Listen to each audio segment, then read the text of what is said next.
Oh, cool. Everyone, my name is Andrew Davis, and you're watching Conversations in Pop Culture, and we are back to the basics. And before I introduce my guest, I do want to remind everybody that this episode is brought to you by my friends over at Pocket Jack Comics, who have books like Palace of the Golden Princess and White Lily. You can find their books at pocketjackcomics.com and on Kickstarter. And I am a big fan of Preston, and I can just say this about Preston. You may or may not like the book, but there is no denying that he's got arguably some of the best artwork on the interiors in his book. But enough about that because I got with me comic creator Dave Franchini. So welcome to the show. Hey, thanks for having me back, man. Appreciate it. Hello, everybody out there in the world. Yeah, no, I'm happy to have you back. Obviously, you got a lot going on, and you currently have Anti-Christine and the Four Unicorns of the Apocalypse, which is currently funded on Kickstarter and still funding on Kickstarter. Because I'm not too sure exactly how we say this because you are fully funded, but you can never have enough money. Wow, Especially they can people can always back out, and then all of a sudden it's Kickstarters are terrifying because like you'll go up and down. You'll see like, oh yeah, like you hit 10,000 and then it drops down to like 9, and you're like, oh, we gave out an award, but then we had to take it back because it didn't stay at 10,000. Like it's chaos. I love making comic books. Kickstarter just gives me anxiety all the time. So we're going to talk about this because obviously I want to talk about that, and I have anxieties for different reasons. But we could talk about my anxieties anytime also for those. But why don't you quickly introduce who you are because people know you because you've been doing comics for pretty much ever since college, right? Yeah, I mean, yeah, The quick introduction. no, it's cool. Yeah, my name's Dave Franchini. I run Weird Brain Entertainment, which is comic books from my weird brain to your hands. I've been in the industry for now 17 years, which is crazy. I used to work at Zenoscope Entertainment. I was there for 16 years. Started out as an intern, moved up to sales, marketing, editing, and left as the publisher there, where I ran the editorial for about a decade. Yeah, and then I started this company literally like not oh yeah, literally a year ago. I started it last February. So I just passed my first year anniversary, and that's where I'm at now. We're at So you're the ultimate journeyman then, right? I mean, by definition, you're the ultimate journeyman, where you went from basically the bottom all the way, not necessarily to the top, but you went pretty much the whole gambit, right? And I think there's something to be said about that. yeah, I mean, I've done everything there is probably to do in comics, except for like I didn't draw my own cover yet. I mean, which I found out the other day. I was like, I could just do that if I wanted to. I'm not going to. I'm not gonna put out a cover that nobody wants to buy. But no, I mean, like, yeah, like I haven't drawn a cover, and I don't really do a lot of the design work stuff. I've done little things here and there, but like other than that, yeah, from The everywhere reason, from sales and the, shit. the reason why I talk about this and I ask this question, and I think it's really important, is that I think it's really important that I don't think you have to do everything in comics to know how to do comics and do components of. So I've never done a book, but I have an idea of how everything works, and not to the perfect T. And people debate with me, but I'm a student of the game and I study all of this stuff because I want to be a good interviewer. But I do think there is something to be said about being an intern, doing sales, doing editorial, writing comics, being the publisher, doing editorial work, doing big picture stuff. I think there's something to be said about doing every stage in comics because you know how it works. And then when you go out and you do your own company, build your own company, I think there's something to be said saying, yeah, I know how this is supposed to work, right? And I understand the structure of what a successful company is supposed to look like and how it's supposed to run and what you need. And I think and also now, if you go hire somebody, you could tell them how to sell something, and they can say, "Well, you haven't sold anything because you have." If that makes any sense, No, right? yeah, I mean, for me, it worked out. Like, I didn't plan any of this. I went to college for computer science. I have a bachelor's degree in computer science. I don't really use it. Um, Only I really take from that is problem solving, and like, I just kind of like worked my way into each of these things. And I say worked because like I had to work and kind of prove myself at every point to be able to go from an intern to do sales to be able to write to do things like that. And it kind of just happened, and I'm glad it did because like I had to do all that to be able to do what I'm doing now. And like you're right, having all that experience made it a lot. Not it's never gonna be easy, but it made it a lot easier for me to be able to be like, okay, this is how to do the base level of everything because I got to do it all. So like I know how to do a little bit of keep everything moving a little bit like at a time. And yeah, I mean, it definitely made life a lot easier if I never made comic book before, and I was like, you know what, I've been doing computer science, I've been doing coding or networking. I want to make a comic book, and I jump in. Like I had a lot less to learn jumping into my own company than I would if I didn't do all this stuff. And the thing is, there's still a ton I've learned in the last year, which I didn't even like stuff that I just didn't think about. And I'm like, okay, this is painful. Like I got to figure out how to market. I got to figure out how to do TikToks. I got to start doing videos and things. Like I got to like you got to start marketing yourself and the books. It's like that's new to me. Like Let's actually talk about that, and then because I think this is fascinating, is that social media is difficult, undeniably, right? right, And I can tell you from my experiences that I think I did an interview that is a horrible piece of shit interview, and I'm like, God damn it, I want to quit interviewing and just kind of go back in the corner and never come back. And it was like, dude, this was great. What the fuck are you talking about, right? yeah. And then I'm like, man, I thought I killed that interview, and then it was like, yeah, man, that wasn't good. And then I'll take a little clip out of an interview, and I'm like, great, it'll do like 3 views. It does maybe like 100 views, and then 6 months later, it has 30,000 views, and I'm like, why does this thing have 30,000 views? Like, and I don't understand, right? And is it the person? Is it the label? Is it a tag? Is it hot? And it's so complicated, and I don't even know if people who are good at this even know what it is because viral content is so difficult to create. And I don't get it, and I try and I learn, but I still don't get it. And so, like, what is that like for you? Because I find it to be a minefield. Is a good way to put it. I mean, I can only give you the answers of what I do, and I have no idea. Like, I don't think what I'm doing is the best of what I can do for more like social media, but I also don't know the answer to make it. So I'm always trying different things. I make sure when I run a campaign, I'm posting at least once a day, and then I'll fluctuate between what time of day I do just to kind of see like, all right, does 11 a.m. do better for long term because you're hitting them for more, or does it do better when you do it at like 1 because people are at lunch? Or does it do better when you do it at like 3 or 5? And really, it does it does different things different times. And then the next day you try to do it the same thing, it changes. It doesn't matter. It's like I don't understand it. So It's like so weird, right? It's so weird. On YouTube, it tells you what time and what the optimization time to release content is after a while based on your audience. And it says at 9 o'clock on a Monday, it's optimized. And then legitly on Tuesday, it's at 3 o'clock. And then on Wednesday, it's at like 5 o'clock. And I'm just like, I can't schedule content like this. This is impossible. And that's why I just release all my content on YouTube at 12 o'clock. well, And I'd it's say like, I think the only way to combat that is to kind of create your own schedule, but like, and it's almost like delivering a TV show or whatever it is, and that's for your YouTube channel, but also for anything. It's like, all right, like the people that want to see your content, that are like the people that are first in line, know when they're going to get it, so you keep giving them at the same time. After that, it's like anything else. It's like streaming. It's like podcast. People want to watch stuff and look at stuff whenever they feel like doing it. So you might get you know what, everybody at 3 o'clock today feels like watching this, or like, you know what, 10 people tonight want to watch it at midnight. Some people want to watch it at 6 in the morning. Like you never it, know. it's funny, right? Because I'm a strong believer that on demand is the key to things, right? The only thing on demand is not a key to is sports, right? Yeah, So Elimination Chamber, I'm a big wrestling fan. Elimination Chamber was on. I was gonna watch it live because I want to be in the club tweeting with everybody else saying, "Did you just see this?" Right? And yeah, we're all like engaging and having a good time on the internet, being like, "This was awesome," right? And we're all shocked that this happened, right? Same thing with sports, right? Like I'm watching the Super Bowl. I'm not going to watch the Super Bowl yeah. at at a You're different not gonna time. record it and then watch it later, and you're ready. Like this, it's gonna get spoiled for you. It's not like a TV show. It's not like a movie. Even though nowadays, like Marvel or whatever will come out with a TV show or a movie, and then they'll spoil the plot 2 days later on their social media. Sports is a little bit different. You got to try to enjoy it while it's happening, and Like it's today, like I watched the Team USA versus the Giants in an exhibition game. Great, really enjoyed it.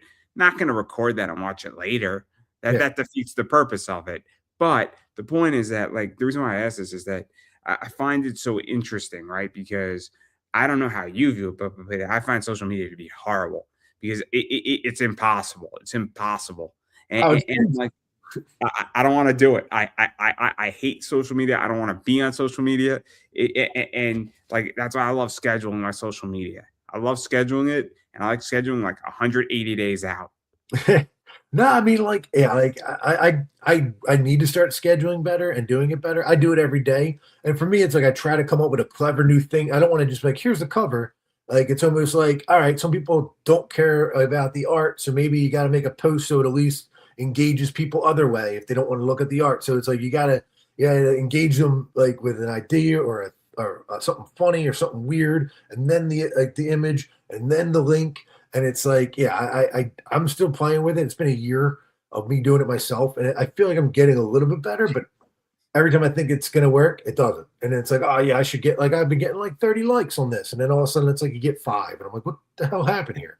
Like, yeah, like It's social so media. discouraging, right? It's so discouraging, right? You feel like you failed. You're like, I got 50 likes, yes, and then you get five. You're like, what did I do wrong here? Like that's how I feel at the very least. Yeah, But yeah. I mean, like sometimes, like you get like that, and then some days I'm just like, you know what? Just post everything and then go away.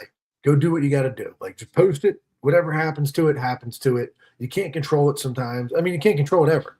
So it's like you just kind of like. I think that's the thing is like where we sit there and we get worried about the control, and it's like as long as it's out there, it's gonna be it's gonna get fed to who it's gonna get fed. I'm not gonna be able to determine who it gets fed to if the algorithm feels like burying me one day. So it's like you kind of just got to do it, move on, not worry about it, and it's almost got to become. It's just part of the work. It's part of the process. You just got to do it. It's like waking up. You got to get a shower. It's like wake up, got to get a shower. I got to make a post, and then I got to go do the rest of my work. Like making social media is just like drinking coffee. Like again. I mean, I'm playing with Reels on Facebook, and I like to play with Reels on Instagram. I like to play eventually with Reels on YouTube, right? Because, but I love my YouTube community page because I just post stuff up there. I'm legitly scheduled out till 2028. nice. I don't I sit down and I watch like Law and Order for like 8 hours and I just schedule and schedule and schedule and schedule and schedule. And then I'm like, God damn it. I'm like legitly covered for the next 3 years every day at 4 in the morning. You know, and there's somebody who likes a lot of my posts at 4 in the morning, and I'm like, okay, maybe I'm saving this person's life. I don't know. But it could very well be that this person needs the image of a cute, attractive woman at 4 in the morning and is a subscriber, and that's why he's a subscriber. But I did figure out that basically every 8 to 10,000 posts I make on my YouTube community page gets me a subscriber. I figured that Okay. out, and it retains subscribers. It's crazy. It's wild. But the reason why I bring it up is that I find it so interesting how people deal with this because it just baffles me, but because it's the part that I feel is not spoken about. There's a few parts in comics that are not spoken Well, about. I mean, social media marketing is a full time job. Like used to take it for granted when we would hire people on at like Zenoscope, like, oh, well, they're just doing social media. And I'm like, I never really put it in my head of like what you're doing every day. I mean, to figure it out and make it work right, it's a full time job, but it looks easy, and it's not. It's not an easy thing, but I mean, none of it is. And like, I guess like you kind of got to go into it like it's got to be a little hard if you're gonna if it's gonna benefit you. Like it's not gonna just be like if you could just do it and it's easy and you're gonna get all these likes and all these views, then everybody would do it, and then it wouldn't make any sense because nobody would have time for anything except for liking. If everybody was just sitting there liking and sharing everything. So let's even go further into this before we get into the campaign. Um, I sell stuff on eBay, and there was a guy, and he was explaining that on eBay with cards in particular is that you need if you can only sell when you're promoting your listings, you're not really running a business. You're just renting traffic to sell items. And there's nothing intrinsically wrong. There's nothing illegal about it, but you're not really running a business. You need to know how to sell without running ads and without promoting or paid promotion.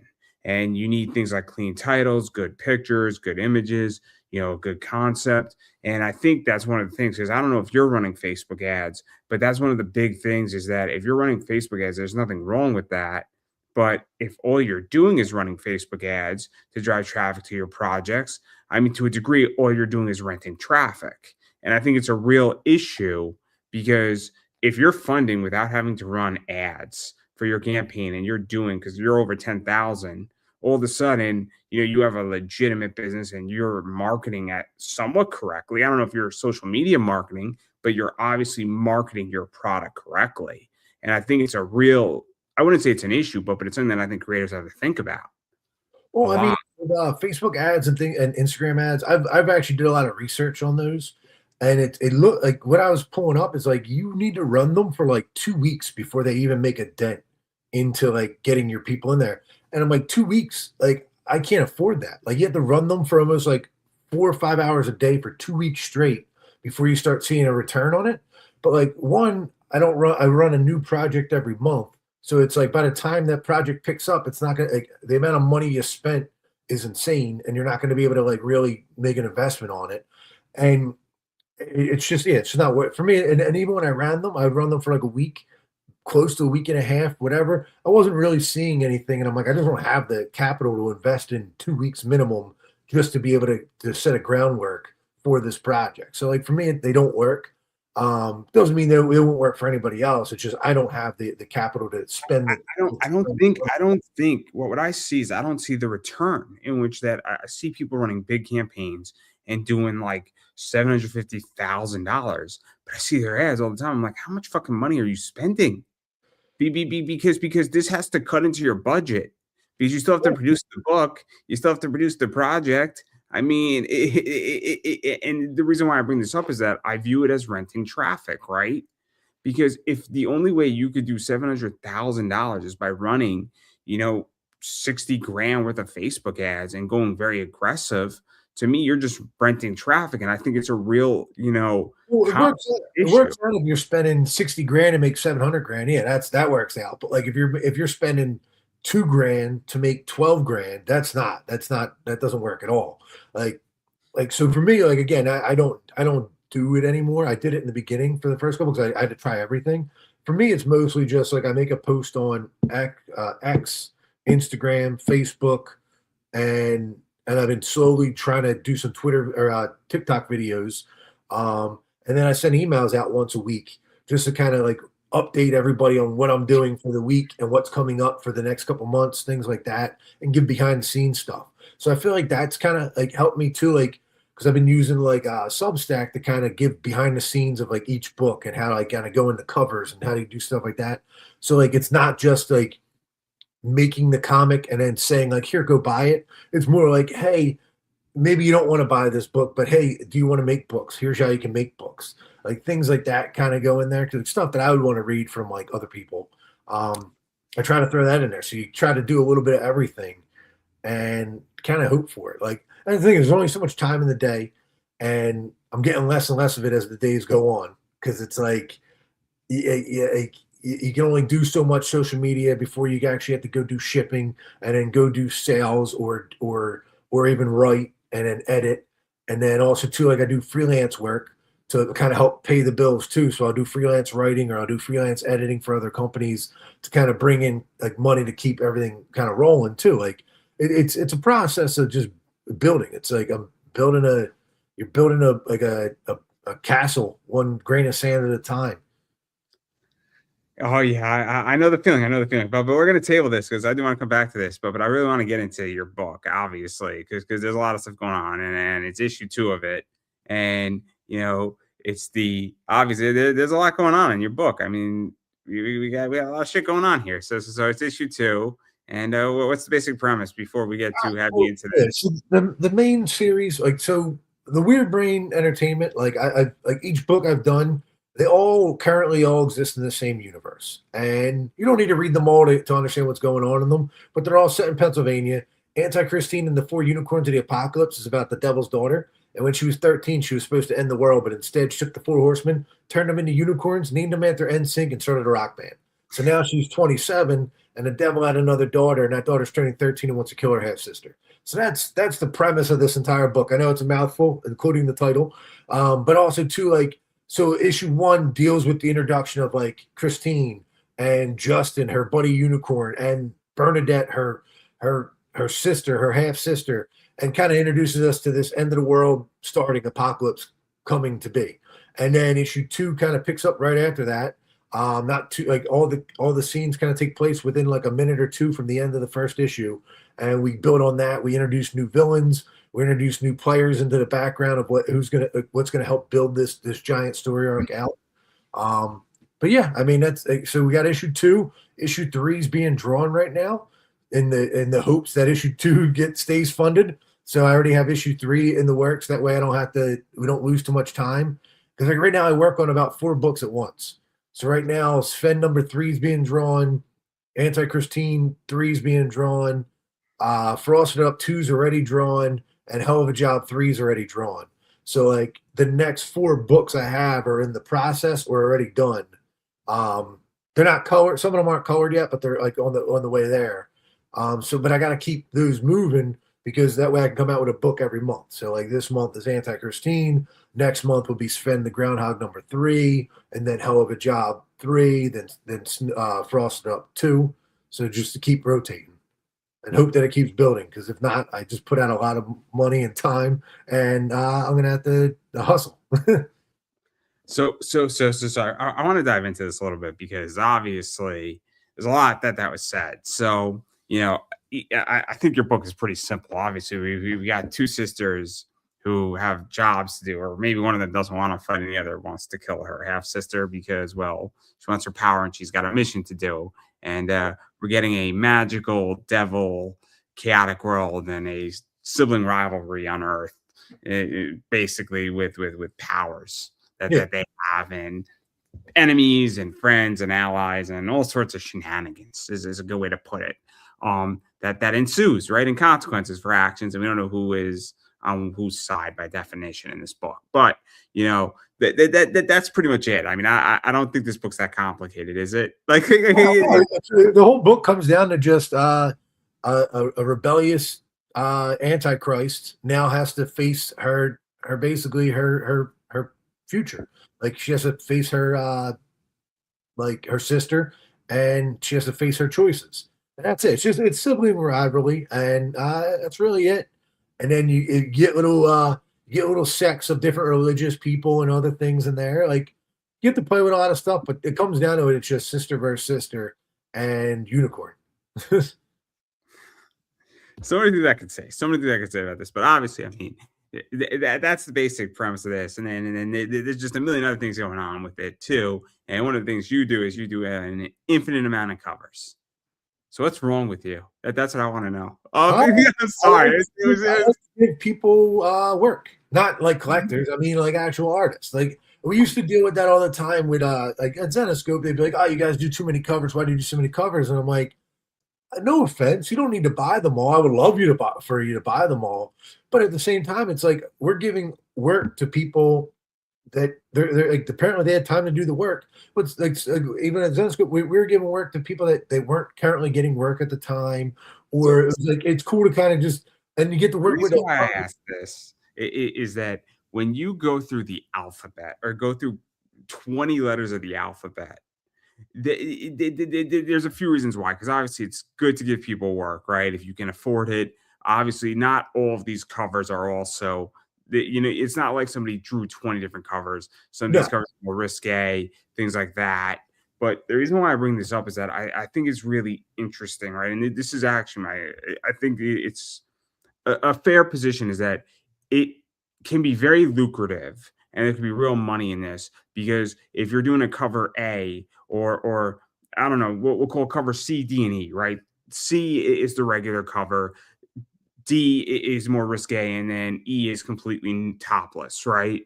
Okay. Is that a fair analogy? Yes, well, like for me, I do A, B, C, and D are shelf books. They're books that are Yeah. going to be at like the regular price that you're going to compete with a Marvel or DC pricing that you can put on the shelves at comic stores. That's the main reason those are that price.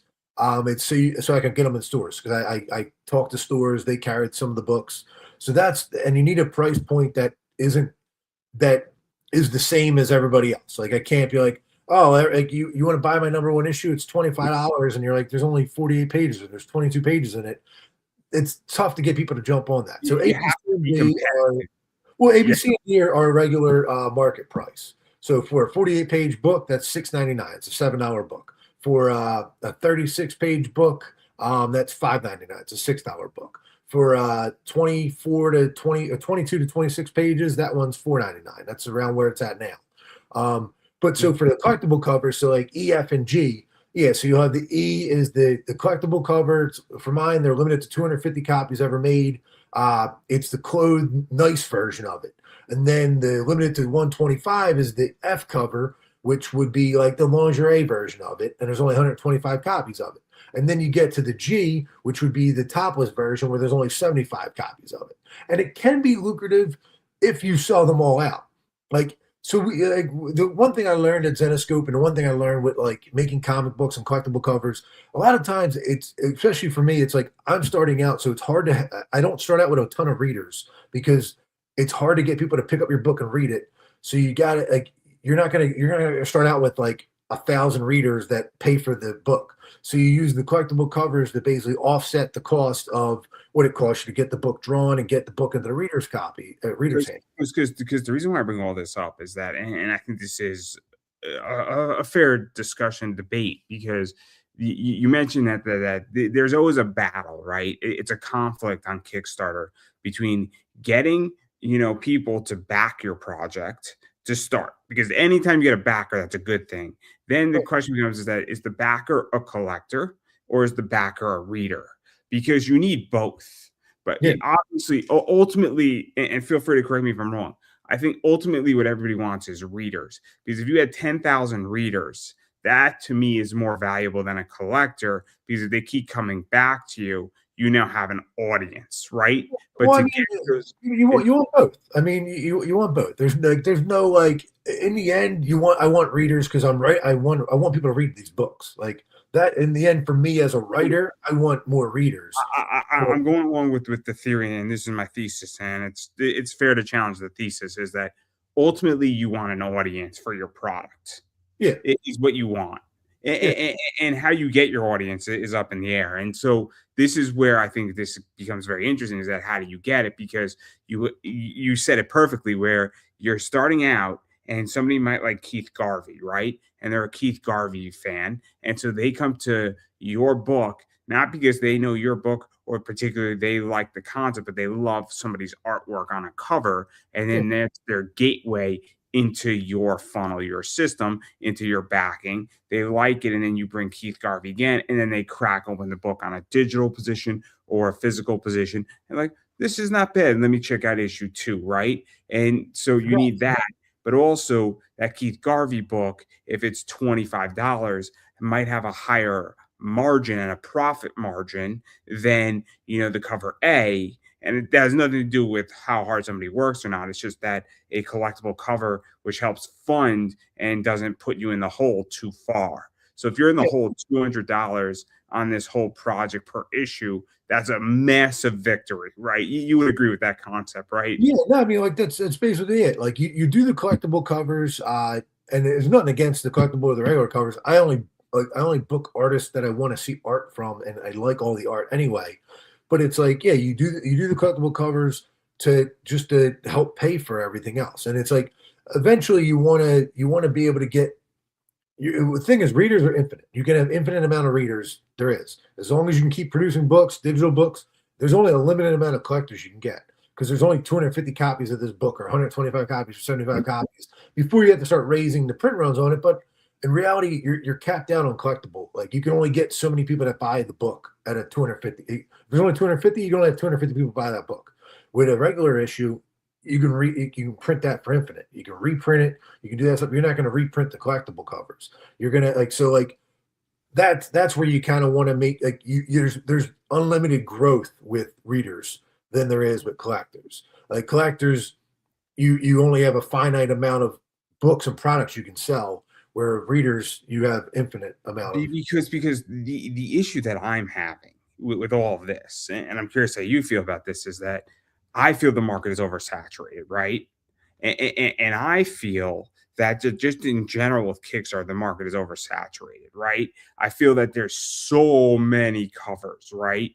And I feel that it is so brutally competitive, right? And I Oh, even feel like I mean, I'll even go further. I have no problem stating it, right? And people are going to hate me when I say this. I feel that a bunch of these artists are even oversaturating themselves, right? It used to be, in my opinion, like we'll use J. Scott Campbell as a good example. It used to be that J. Scott Campbell's covers meant something because when he did a cover, it was a big fucking deal. Now, every other week, he has 15 of them coming out. And I'm like, yeah, they're cool and they're beautifully illustrated.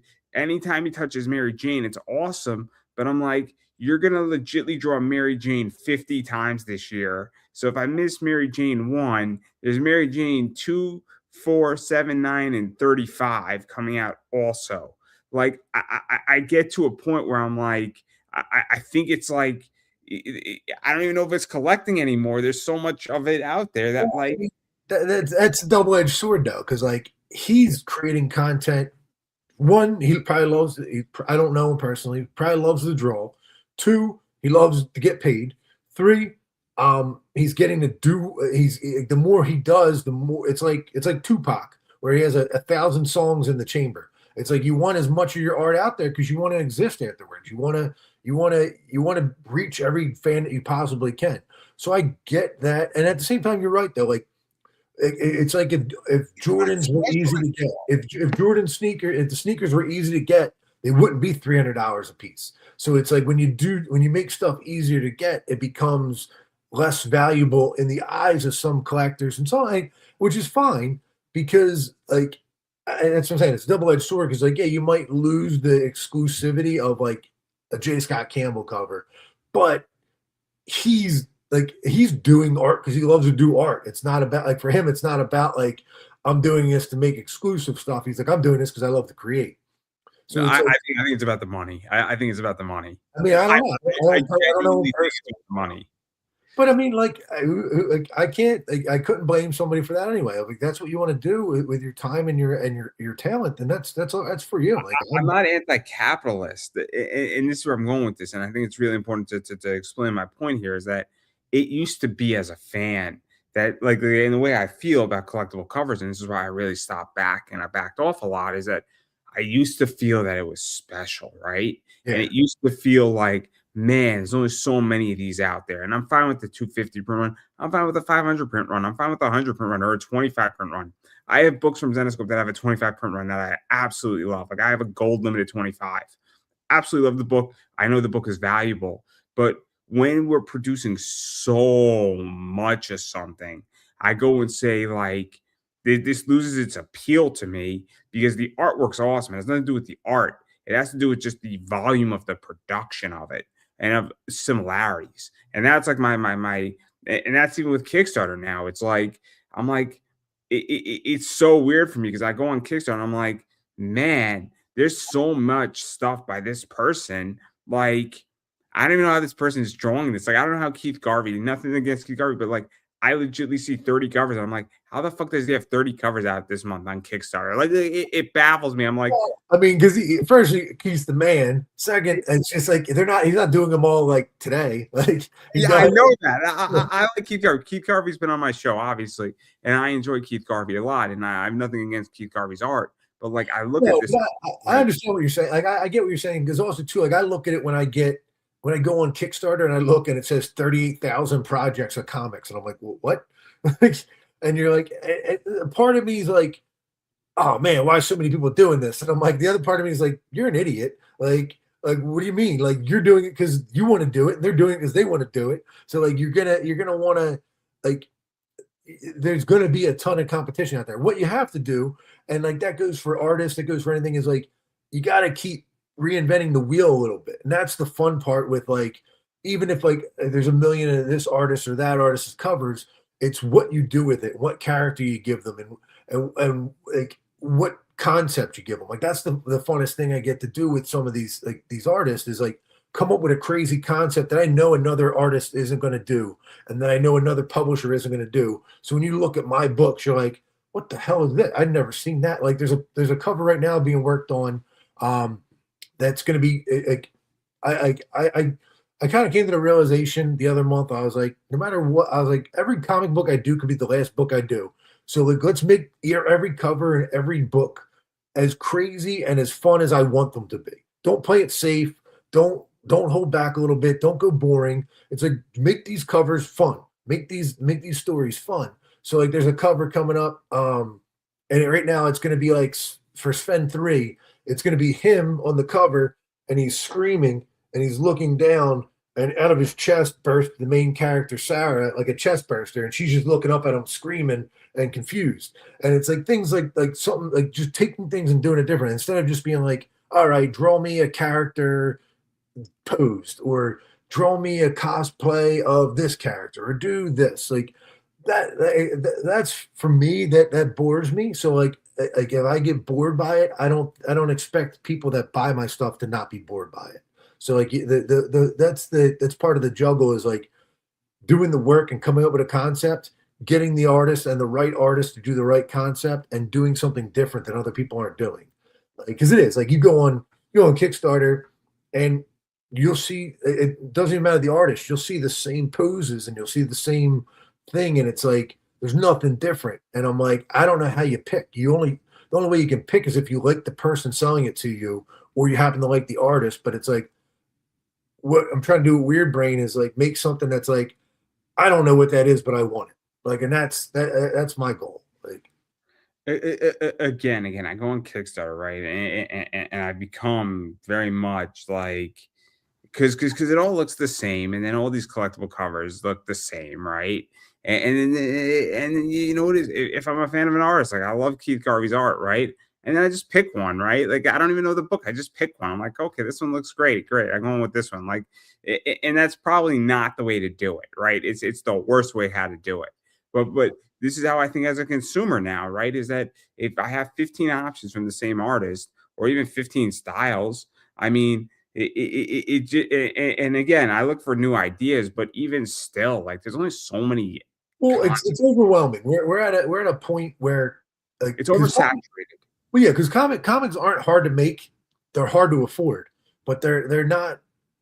Everybody can make a comic book, and which is like that's fine. Everybody should if you want to. That's fine. It's not easy, so do it. But I mean, like I'll never discourage people from making comic books, and because the more the merrier. But at the same time, I understand what you're saying because there's so much out there. Like I even see that like for me, I'm like my stuff gets lost in the shuffle, and I'm like, okay, so that's what makes the importance of Let social me media, doing conventions, creating a Substack or an email list. Like you have to be more than just the product, and that's kind of what you got to own. You got to own, and I see that with all the other guys that I look up to. There's other publishers and other things where I see them like they're giving me goals and milestones to hit, and I'm just like okay, like I see how they did it. I need to get to that. I don't want to spend another 15 years getting to that. How do I make this easier for myself to get to that? see. It's funny, right? So what I figured out is that I run my YouTube show, right? And I don't want an email list. I actually don't think an email list can be effective. I actually think a YouTube show could be way more effective than an email list, because it is a walking billboard that is indefinite. And I think because I could break up content, I could put ads in front of my content for my eBay store or wherever else I want to sell, and it's infinite, and I can create an infinite amount of content if I want to. I mean, right now, the amount of interviews that I've done, I could cut them up into 4 to 6 parts. I could break down, and out of this interview alone, I could get about 30 pieces of content that I then can put 30 ads on there, throw it out into the ether, and you're not the only interview I'm doing this year, right? And then I do 100 interviews. That's 3,000 pieces of content that have been created that I Well, can create this year. And it's insane, right? And that's assuming I only do 100 interviews. And that's well, see, assuming. I do the And same thing. Like what you do with a YouTube video, I do with a comic book. Like I take that comic and then I use it. I sell the cover. I make cards. I like so it's the same principle. it's just I do it cheaper by Well, yeah, far. that's the thing is, yeah, it's a lot cheaper to just it's definitely a lot cheaper to record yourself. I mean, maybe I got to do a YouTube video or a YouTube channel on top of all the other stuff. I don't have the time for it because I got to start doing Whatnot soon. I'm going to try that out, which is going to be, I think, chaos. But got to do what you got to do. You got to put the work in. eBay Live is an interesting one too, in which Okay. I'm a big fan of eBay Live. to Yeah, I be haven't honest. tried it. I've read about it and I've seen like posts about it. I The gotta the jump into reason it. why the reason why I like eBay Live is if you do eBay Live, you're gonna have an eBay store also. So you're gonna have automatically you have to have an eBay store so you can list in your eBay store and run the eBay business and run the eBay Live business because they're the same account. Okay. Which is a real advantageous position because you could have your store on eBay and you could do your live selling on eBay. And eBay, I love eBay as a platform, right? And it's the same percentage one way or the other. It's a 1% difference, but in eBay, you're going to get massive international sales because when you sell internationally on eBay, you just ship to Kentucky and they ship all over the world for you. Oh, okay. Super cool, right? So think about That's this. If you have a buyer in Australia, you can say, "Look, why don't you just buy I'll build your Kickstarter thing on eBay. I'll build you a custom listing on eBay, and I'll just send you everything, and you'll just handle it that way, and you don't handle the international shipping." that's a pretty cool idea. That's a good workaround. I I have to look into it. Like I don't. I've bought two things on eBay in my entire life, and I'm 38. So I've shipped to the United Emirates okay. about 4 times now. Super cool. Super cool shipping to the United Arab Emirates. I mean, I mean, it's a nice feather in my cap. I'm trying to ship to someplace in Africa. I need to find somebody who wants to buy something from me in Africa. That'd be dope. That'd I be think cool. I think the furthest. I mean, the furthest I did was Australia, and then Netherlands. I've shipped to Europe. I've shipped to Asia. I've shipped to Japan. I've shipped to Australia. I've shipped to the Middle East. I've shipped to South America, not to Africa yet. It's the only place I haven't shipped to. I think the closest I was Turkey. That was it. Like I haven't done a lot of. I don't do a lot of international shipping because I don't have a lot of international buyers on Kickstarter. But it's interesting. You know, people want to buy cards and people want to buy comics all over the world. They want this stuff, and very few people will ship internationally because Yeah. it's a pain in the ass to ship internationally. But I have no Well, problem shipping it's internationally. I it's love it. expensive for them. That's why I always feel bad. And they're like, "Is there anything you do?" I was like, "I can't. Like, I want to, but I mean, now I can look into the eBay thing. I Like, yeah, mean, you're still gonna pay it, but you don't pay it as the seller. So they get charged it, and they figure it out on their end, and eBay tells them what it's gonna cost, and then they get charged it. But you're not. So you just have to pay the shipping to Kentucky. And then they take care of the issue with eBay on the back end, and it saves you, the buyer, a problem. And you could probably maybe go $10 cheaper, knowing that if they're going to be paying $40 to ship to Australia and they're buying $400 worth of comics, you might even ship it to Kentucky for $20 yeah, for free yeah, for yeah. them I mean, because, and that's how you save them money, right? And I have international buyers, and I tell them, look, let's build a custom package because every time you do it, I can't combine shipping. So tell me what you want to buy. I'm going to build you a custom listing and I'm going to save you. And I had a buyer who bought like $700 worth of stuff and he paid $20 for me to ship to Kentucky. And it wound up saving him like $200 in international fees. yeah, like that's awesome. A lot of books, a lot of stuff, right? But that's how you It do does. it because it's the only way how to do it because it's a clever workaround and eBay doesn't care. They're getting their money. What do they give a Yeah, shit? they're getting Right? paid for it. Yeah, they're just like, okay, like you're just I'm making money, my buyer's making money or saving money, eBay's making money. Everybody's happy when everybody's making money. Technically it violates their policy, but eBay doesn't care if they're making money.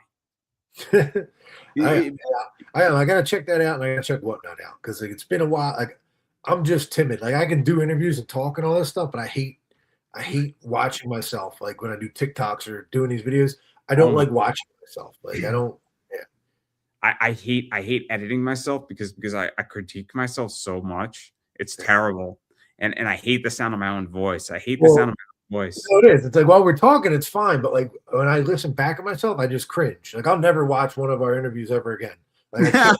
That's terrible. Well, That's so it's terrible. like home videos. I can't even watch home videos. Like my family had home videos. I can't watch them. I don't like hearing myself talk, and I I don't like. I can't watch myself. Yeah, I hate watching myself. I hate listening to myself. You know, it's horrific, right? It's It, unnatural. It's unnatural. It's not what we were meant to be. We were meant to just live in caves and eat animals and not listen to your cell phone or recording. No, it's just I mean, you got to be so vain to do it, right? yeah. I mean, it sucks because you have to do it. Like I've been doing videos that like for like Like Pat Shan, I've been doing comics for him for Cheeky, and he's asked me to record videos for him for Kickstarter, and I'm like, I don't even do this for myself. I was like, I guess I got it, and I started doing it for him, and I'm like, okay, like, I'm getting used to it. But it took me the first video I did. It took me 45 minutes to do a 45-second video because I had it all in my head, and then when I get to it, I would get tongue tied. I'm like, blah, blah, blah, and I would just yell at myself, and I'm like, You know how long it took me to become good at interviewing? It took me a year and 50 episodes to start becoming good. And oh my God, those first 50 people, God bless them. God bless them. Boy, was I stiff. And oh, you God cut your bless teeth them. on them. Man, no, I mean, and the thing is, like, you learn every time you get more comfortable and you learn the more you do it. So that's where it's like, I look at that stuff and I'm like, you just got to suck it up and do it. Because like the more you do it, the easier it gets, the better you get, the less you care about it, and the more. I tell the story of Eddie Kingston, who's a wrestler for AEW. And oh my God, that guy fucking carried me. It was like a wrestling match, and it was like I was Jeff Hardy drunk. And if anybody from Glory Road or Bound for Glory, Jeff Hardy was drunk wrestling, and Sting had to carry the match for him. So I was Jeff Hardy, and Eddie Kingston was Sting, and Eddie Kingston was carrying that whole interview and then some. He was such a character. He has the host, the whole show himself, and then he made it look good. And this is like episode 11, and oh my God, what a fucking saint! Like Ah,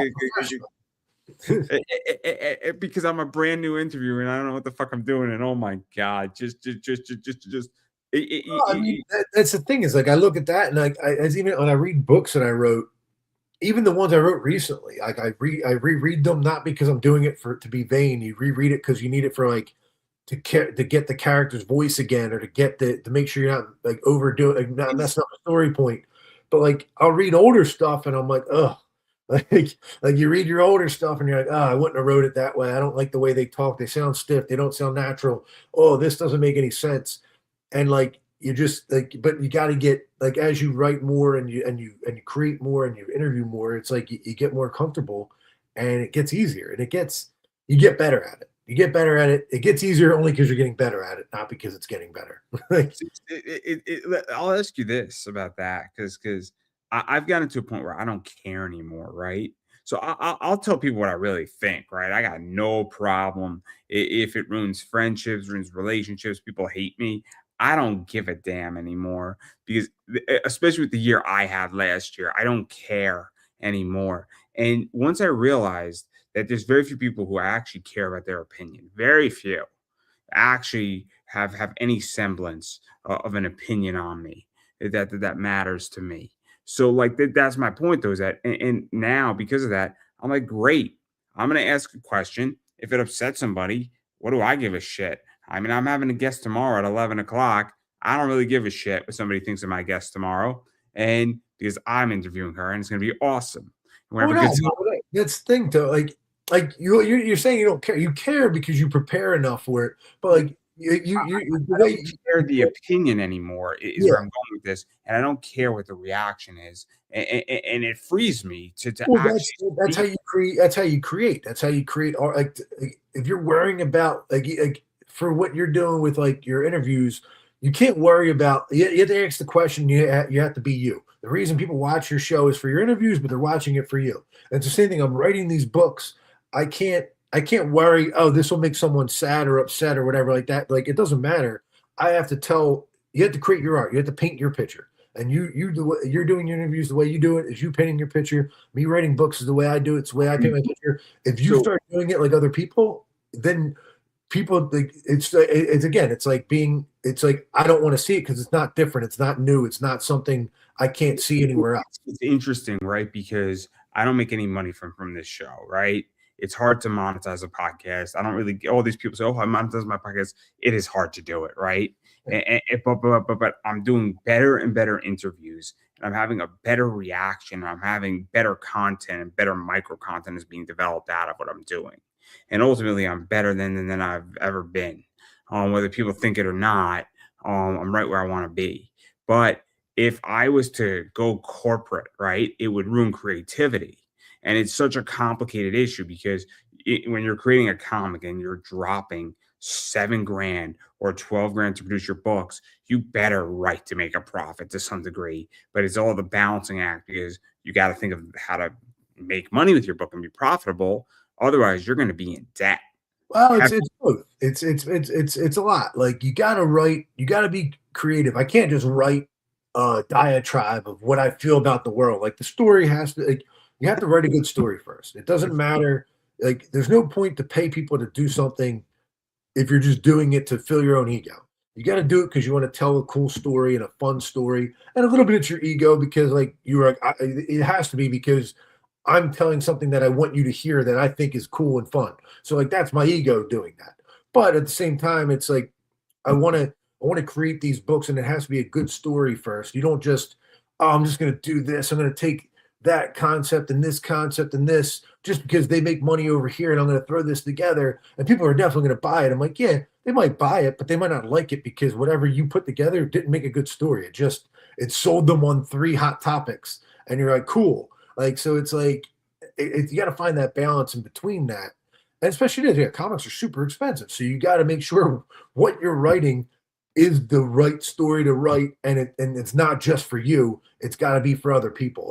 Like the story I write, they're for me that I believe other people are going to enjoy and like. I don't write it to bore you. I don't write it just to make me feel better. I write it because like I think this is going to make other people laugh, but also this is because it's for the story. Or I think people are going to get angry at this, but it's because this is what it's supposed to be in the story. I'm not writing it just because like this doesn't make any sense for the story, but I just want people to be angry. That's a waste of money. Oh yeah, no, no, no. I mean, I interview who I want to interview, and people could solicit my show, and I don't take solicitations. Well, It's invitation only. It's a gatekeep. It's a gatekeep show, and I don't really care. And if I want to interview somebody, it's my call, my show. I'm paying all the bills. And Raven said that to me, Raven Gregory, where he said, when you mortgage your house to do something, you get to call the shots. yeah, yeah. And I'm not saying I mortgaged my house to do this show, but I definitely spend a lot of time and I definitely don't do certain things so that I can make this show happen. You know, Yeah.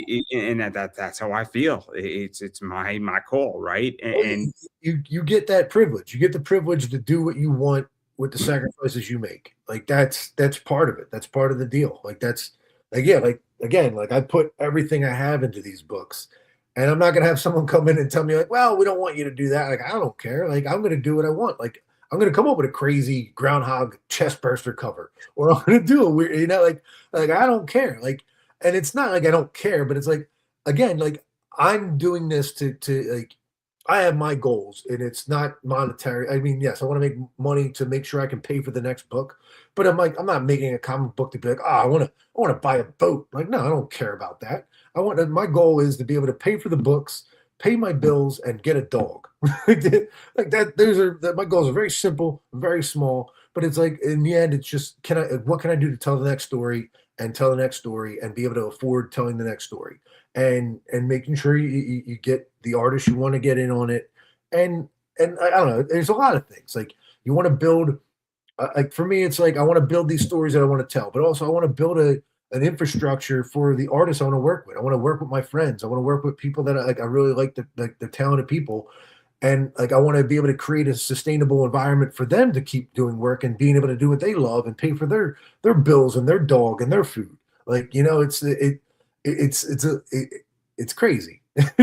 I love it, and it's just a lot. It's a lot, but it's like we're yeah, not victims. We choose to do this. Like this is our choice. This is our sickness. This is our disease to want to make this stuff. And so like yeah, I don't know. We're lunatics, man. I don't. so interesting. So obviously, I want to dive into some other stuff too because Kickstarter is full of challenges, and I like talking about challenges. And I'm going to list some of them, and I'm curious what your take is on it. And I think we covered some of this. So obviously one of the biggest challenges I think, and it's why I'm getting solicited, is that everybody is struggling to get noticed, get attention, get media, and that's a big issue. And I'm curious how you feel about that because I hate being solicited. I hate it. I hate it Oh, legitimately. I can't. thank you for letting me on. No, but like I mean, yeah, like I it's both. Like I don't want to bother people, but also too like, and I also don't.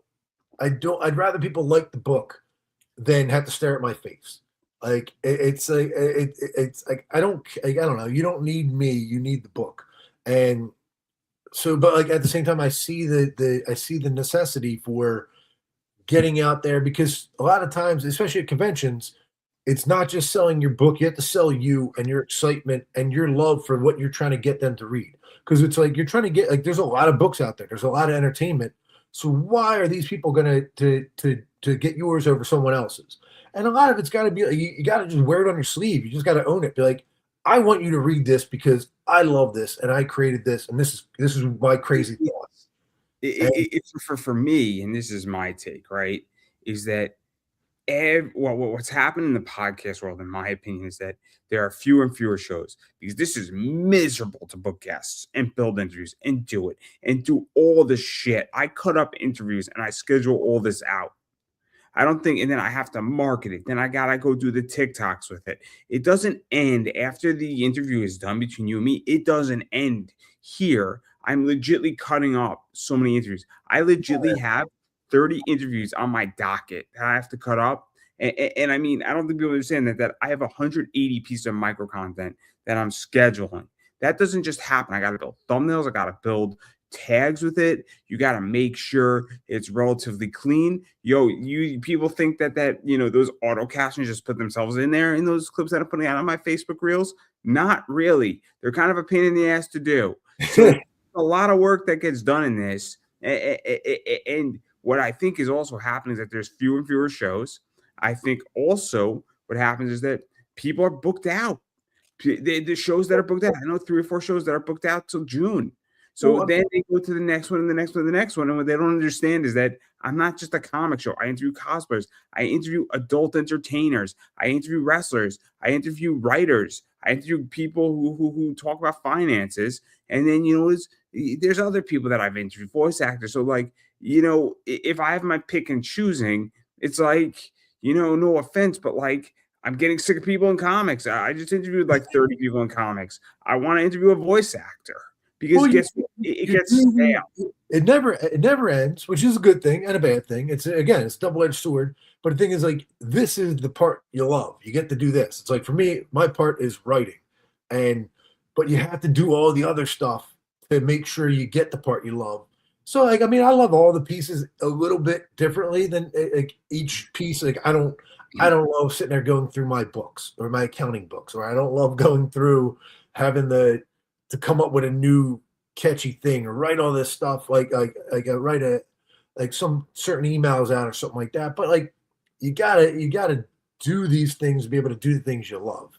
But I mean, I give it that. Like you're right. Like you don't see the factory that makes the sausage. You don't see that stuff. You just get the sausage. So it's like even with a Kickstarter, putting those Kickstarter pledges and those rewards that takes me 2 full days, like 2 straight days of like 13-hour days of just putting all the to getting all the images, shrinking them to the right size, making all the rewards, making all the add-ons, and it's mostly it's because Kickstarter, when you get to a certain point where you add so many add-ons, it starts slowing down, so it takes forever to add them. But like it takes me like 2 days, sometimes 3 days, just to get that together. And like nobody's not gonna.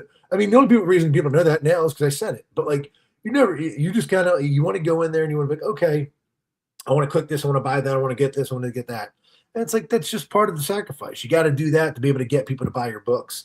You got to do the other stuff like same thing. You got to cut up all those pieces to get all these new fans to come watch you talk, so you can keep doing, so you can keep talking, so you can keep doing it. Like it's all part of the sandwich, I guess. Like you gotta buy the bread to be able to eat the meat.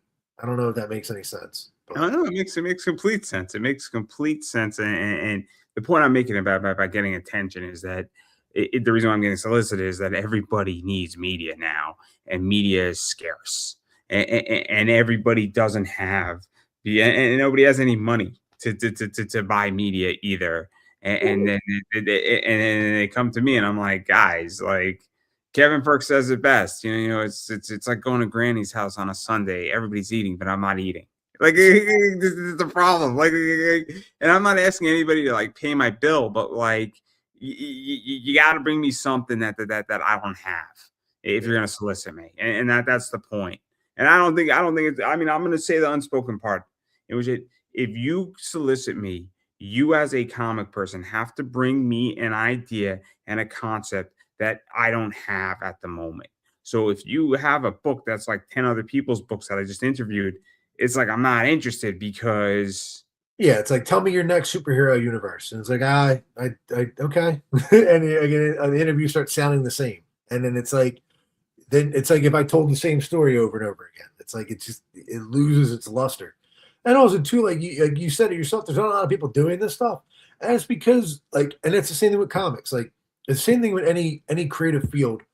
The people that keep doing it are the people that put in the effort and the time. Some people don't think it's going to be work, and then after a while they fade off. You stop doing it because it's like I can't handle it. I can't take it. Same thing with like doing like YouTube podcast, comic books. It's all the same. It's about your hunger and how hungry you are, and it's out. You got to last. Like that's the biggest thing about creating. It's like creating for money. You have to keep lasting. Creating for fun, you can do that as a hobby. You can do whatever you want. oh, it is so tiring to create and do this and stay in the game. And then there are more days than not where you're like, but I digress. But I definitely want to get to the next point is that I want to talk about the economy because that's also another big challenge. And I don't know how you feel about the economy, but it's been rough. It's been rough. I mean, it's not the easiest economy. I'll give everybody a little tidbit about my eBay business. I am down 40% in sales as of all of 2025. So that was rough on eBay.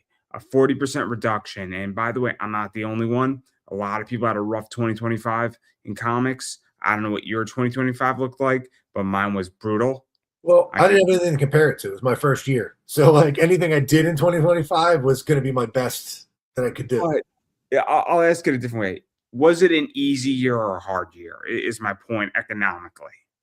Oh, economically it was going to be hard, but again, it's my first year. It's never going to it was Fine. never going to be, you know what I'm saying? It was never going to be easy. I knew going into I wasn't going to come in and be like, I'm going to kill it. I'm going to make tons of money. It's like, I'm going to come in and I'm going to eat shit for a little bit because I got to put the work in. I got to build something from scratch. So like, I didn't come in with any like rose colored glasses.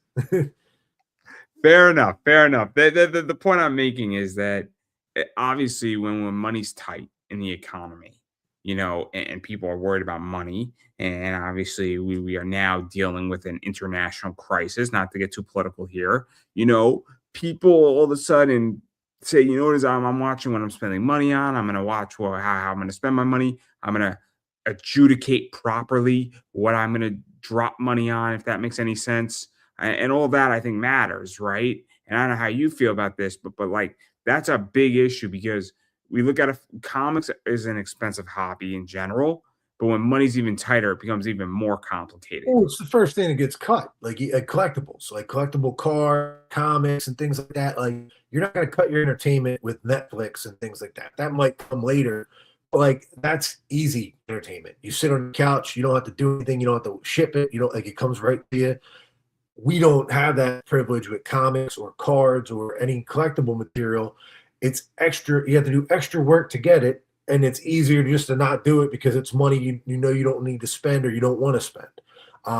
So I mean, yeah, it's definitely a real like. I'm not saying. I mean, the fear is that people just stop buying completely. Yes, but like in reality, it's tough because everybody's different, and regardless of the economy, it's like some people might give up. Like I don't know.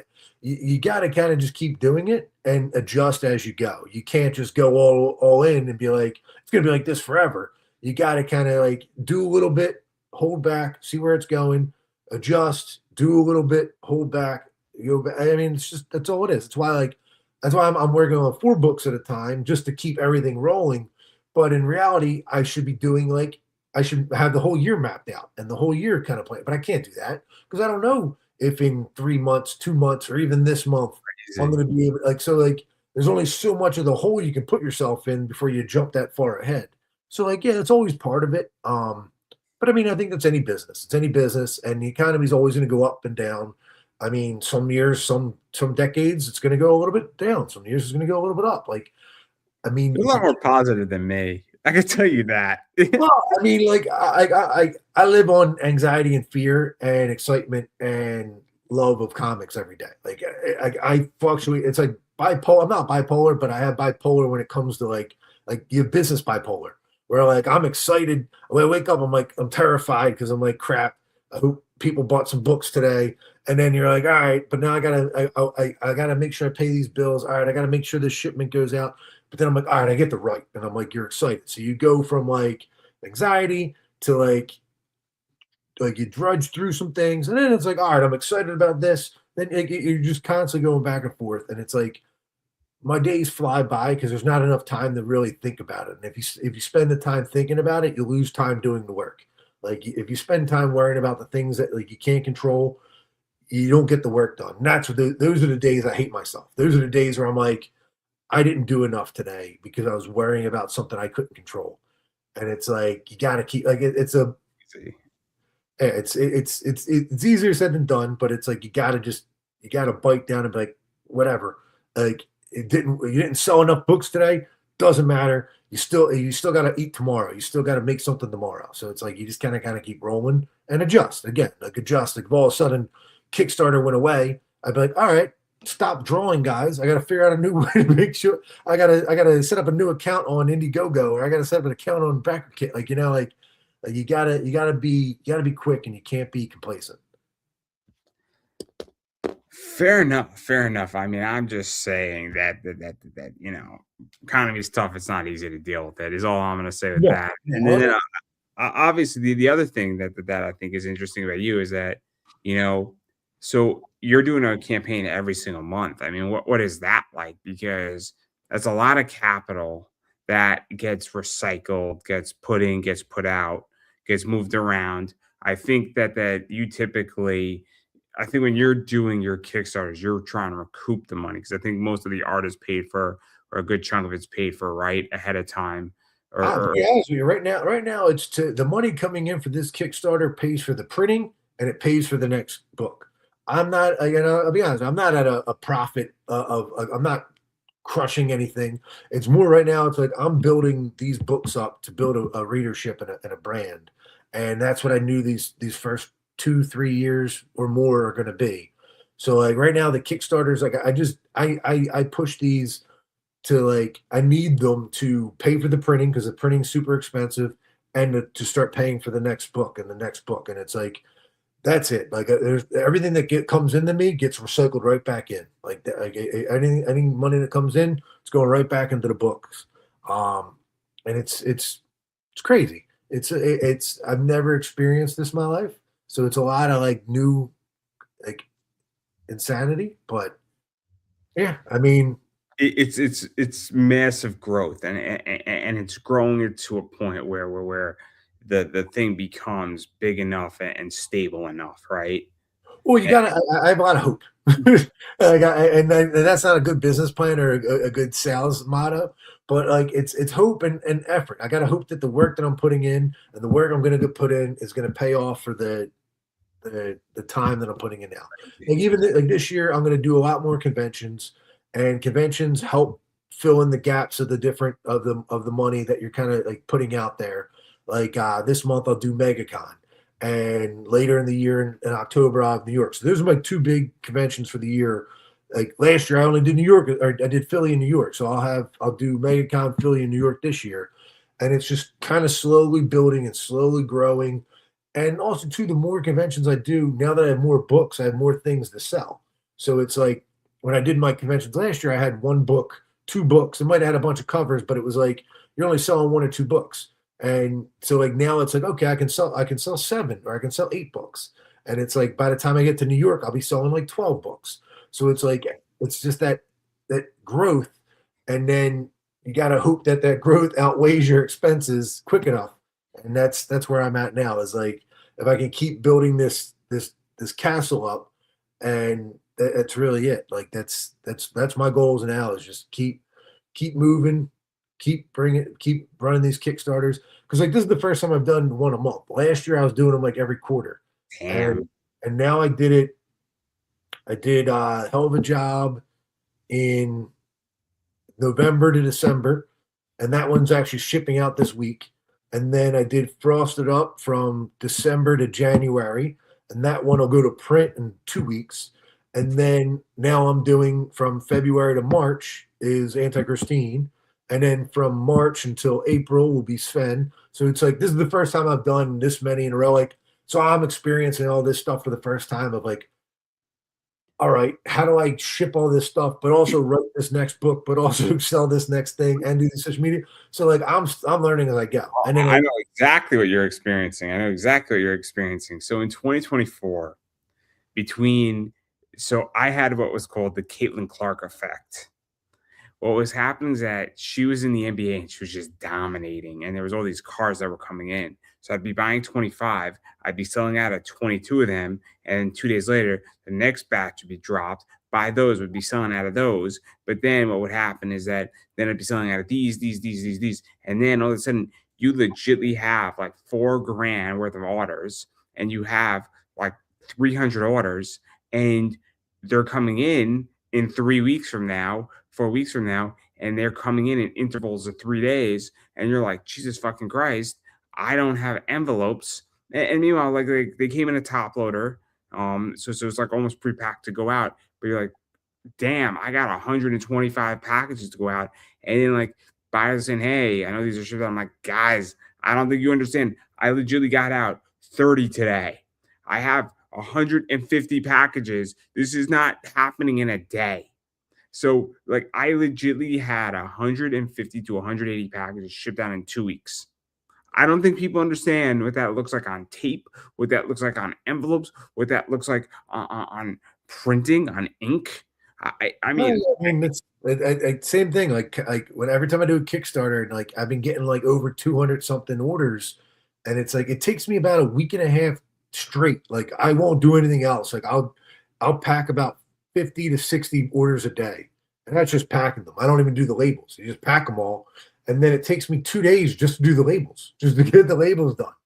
And it's that like, but that's so what I did is that if you have 22 of the same order, you just sit down and do one SKU at a time, because there's no other way how to do it, right? There's no other way how to do it. But what happens is that, and where you get fucked up is that, John Smith orders one of every one from all 10 SKUs, and then you can't do fucking John Smith because John Smith's order on the 10th card is coming in 2 weeks from now, and you don't want to, it's just, and then you're like, God damn it, I gotta set this aside. But meanwhile, that doesn't just happen with John Smith, it happens with 15 out of the 22.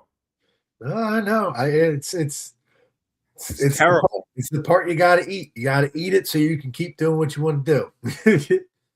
Oh, it's just terrible. It's just so I'm sympathetic. I'm sympathetic because Shipping takes a lot of time out of you, time and energy that you don't get back, and it's expensive. Shipping is expensive. oh my God, Like it's yeah, hard. for a Kickstarter, you build the shipping in, but it doesn't matter. It's like when you're seeing that much go out on just shipping, when you're just doing it, you're like, oh man, that is a lot, and you're like, it's chaos. It's I don't know. Yeah, I got a busy I got a busy rest of my life, but I definitely have a busy week and a busy like few weeks coming up because I gotta finish a script tonight and tomorrow, and then Yeah. I also in between tonight and tomorrow I'm packing these orders out for the hell of a job books that came in because they get the first shipment I got damaged, and I finally got all the damage replacements in last Friday, so like it's fun. Oh yeah, yeah. Sounds fun. Sounds fun. Sounds like a lot of fun. And then obviously there's just other stuff that's out there. Obviously, you do a lot of covers. I mean, you got everything and everything in between. Just to prove the point here, I'm gonna drop a few of these. You got this right here, which is Keith Garvey. You got this one right here. Um, you know, Bias. yeah, that guy. I'm sorry, I like him. I love um, Elias. Oh man. this right here. Juan Jose Rip and CC. That one's a This new artist to me. It's this guy named Pogs. He's really good though. Him and Ivan crushed this cover. this one. Ignacio now. Yeah, I love Ignacio's stuff. And then you got all the little unicorn skulls. And this one, it is just another one out there. My boy Ivan. I love Ivan. Yeah, he's been getting my back this last year. He's done a cover on every book so far. I love Ivan's work. Yeah. Those are just some. There's like 26 of these, which is crazy. Yeah, 26. We didn't go to Z. I'm at what was it? It goes up to cover T. No? U. T? I think it's T. I don't know. I 20, lose. it's 26 of these. Well, I mean, that's the cool. Like, that's the thing I like to do. Like people have brought up before. They're like, "Oh, I can't buy a $50 book or $100 book," and I'm like, "That's fine. That's why I do everything as an art print. Everything's done as an art print because I'm like, I do the art prints because it's like people love art. So it's like I'd rather you be able to get the art regardless. If you can't buy a $50 book or whatever, that's fine. You can buy it. You can buy the art print, and you can go to the art print and do whatever you want with it. Like that's the cool thing is like I get addicted to the covers just as much as the collectors do. When I'm like, oh, I want this cool idea, and I'm like, let's get this, and I'm like, oh, what about this idea? And then all of a sudden you're like, all right, I got all these cool covers, and you're like, I got to pay all these bills. This is fun. Yeah, this is why I had to stop doing a lot of stuff. I had to stop going to those Zenescope virtual conferences because oh my god, it was too much. Much. My bank account was feeling the burn. You can spend a lot of money really quickly there. You spend a lot of money, and then you're like, God damn it! And you get the bill. You're like, how did I spend $7,000 just like that? Yeah, just and nothing against Zenescope, nothing against them. No, I But mean they're doing they're putting it out there. You're buying it. It's like they're just giving you what you want, and that's can't get mad at anybody for that. It's tough because there's a lot of cool things out there, and that like I look at it because I like it's competition, but it's not. I don't look at other people as competition, not because I'm like, oh, I'm better than them. It's more like if I'm not doing enough for you to buy my stuff, that's a problem for me. I can't get upset or jealous of someone else doing something. I have a little bit of a different view on that, in which look, there's competition all over the board, right? So right now, I'll give you an example, right? So I'm producing a show that's live. There's probably on YouTube, on Twitch, and there's probably 1,000 live shows going on right now on a variety of subjects, right? Whether it's sports, just on YouTube alone, just sports, somebody just talking, another fellow podcast, whatever it is, right? Perfectly fine, right? There's probably like 1,000 other ones, and then there's sports on, there's other stuff on. So airtime and competition, it's indefinite, and there's a huge amount of competition, right? So what I say is I understand that there is only a limited amount of money and a limited amount of time. But I don't say, "Oh, you spent your money with person A and not person B. Yeah. I'm inferior." I don't say it like that. But it's also with marketing. It's also with advertising. Same thing. There's plenty of people who won't advertise on my show, and then they're unhappy about the result. And I say, "Great, you did what you thought was the best position for you, and that's fine. If I'm not the best position for you, that's fine. But you also cannot expect the same treatment from No, me." you're right. There is definitely like there is competition in a level of like, okay, you have to outwork and outdo these other people. I love it. I just meant more like I don't I don't get jealous of other people from their successes because it's not about them doing better than me at that. It's me not doing good enough. So it's not about me getting upset because they're doing really good. It's about me getting upset with myself and not doing well enough. And that's where I look at it is like if you're not reading my stuff, it's not because this company and this company and this company put out books too. It's like I'm not doing enough to get you to read my stuff. Now, if like it's different if like another company steals your idea and does the exact same thing you're doing, yeah, that's different. Then you can be like, what are you doing? That's messed up. But like So if I don't think many people are copying what I'm doing, and a lot of people probably aren't coming up with I'll the put it this way, right? There are people out there. There's two or three shows that are trying to do what I've done in the last 12 years. And this is what I say. I say, go right ahead and look. all the people, if that's fine, right? That's fine. You go do it because I don't view you as a threat at the moment. But if all of a sudden a bunch of people are advertising with you and they've been on my show and they're not advertising with me and they want to come on my show, we're gonna have a serious conversation about business. I'm gonna say, look, I have more views than you. I got this. I'm more established, and you made a bad judgment call. And I'll tell somebody if they make a bad judgment call. But at the end of the day, I don't view a new show as a competitor Yeah, because I know exactly how hard it is to get to this stage. yeah. I've been doing this for 12 years, and on the surface, it doesn't look like something, but the infrastructure is I mean, so. that's what's good. I mean, like most people don't see the work that goes into this stuff, which is it's a good thing. Like if they would know you're if there's a lot of work going into it, if you come on and you're all frazzled and you're like, "Oh, I don't even know what's I'm going always on." proud, though. No, but I'm I mean, always proud. you're good. You're good at interviewing. You're good at like, getting me to talk, getting other people to talk. Like it's yeah, like you gotta you can't worry about you can't I have worry about the other people. ability in which that I've been around long enough that I can make phone calls and I can drop emails and I can drop names that could open up doors for me. Yeah, And then I have certain connections that can open up a lot of doors. So at the end of the day, I'm well aware of and that's the end of where I'm going with this is that I know exactly that's why I don't view somebody who's trying to do a show like mine as competition, and I also know that in order to get really good at interviewing, you got to do a lot of interviews. It yeah. takes You gotta. anywhere from 30 to 50 to become decent, because you got to find who you are as an Yeah, interviewer. I mean that's the thing too. Like you gotta get paid. You gotta figure out who you are and what you want to be. And the thing is like that. That's what comes down to all the entertainment. It's like you have to be you. You just got to be you. And it's like that's what's going to determine it. You can't be someone else. You can't be upset about other people being someone else. Because the second you start trying to act like them, you lose you, and then you're not legitimate anymore. You're not real anymore. And it's Exactly. It's great. I'm me. I don't want to be anybody else. I'm me, and me works, right? I have philosophies, and me works. Now, I understand. Now, I take positions from people. I take ideas from people. I take concepts from people. But at the end of the day, I mean, I'm well aware of you have to. Yeah, I mean, you have to evolve and you have to grow. You can't just come on and say that. You can't interview the same person asking the same question, saying the same thing every time.